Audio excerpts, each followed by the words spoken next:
নমস্কার বন্ধুরা, ছোট্ট মিনি ব্লগে তোমাদের স্বাগত। তো আজ হচ্ছে বৃহস্পতিবার, তো সকাল থেকেই ব্লগটা শুরু করছি। সকালবেলায় ঘুম থেকে উঠে বিছানাটা পরিষ্কার করে নিলাম।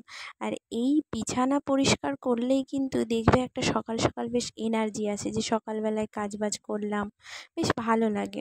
আর তার সাথে আমাদের বাড়িতে একজন পুচকে আছে, তারও ভাই ফরমাস খাটতে হয় আর কি, সবাইকেই খাটতে হয়। ও যা যা বলে ওর সমস্ত কাজ করে দেওয়া, তো বেশ ভালোই লাগে, আমরা এটাকে এনজয় করি। তবে মাঝে মাঝে সত্যি বলতে হাঁপিয়েও পড়ি, এত দুষ্টু। তো তারপরে ব্রাশ করে ফ্রেশ হয়ে আমি ব্রেকফাস্ট করে নিলাম। আজকে কিন্তু একটু হেলদি ব্রেকফাস্ট করেছি, অঙ্কুরিত ছোলা, শসা, টমেটো দিয়ে। যেহেতু বৃহস্পতিবার পেঁয়াজ দেওয়া যাবে না, নাহলে পেঁয়াজ দিলে বেশ ভালো লাগতো, আর লেবু দিয়ে খুব সুন্দর লেগেছে খেতে। তো আজকে যে স্নান করলাম, দেখো ওই যে মামা আর্থের যে শ্যাম্পুটা, ওটা বেশ রোজমেরি শ্যাম্পু, ওটা আমি এটা প্রথম বটলটাই ইউজ করছি।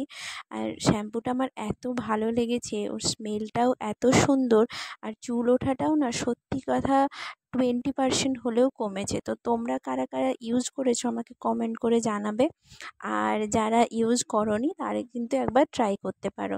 আর আজকে রাতে হয়েছিল তালের এই পিঠেটা।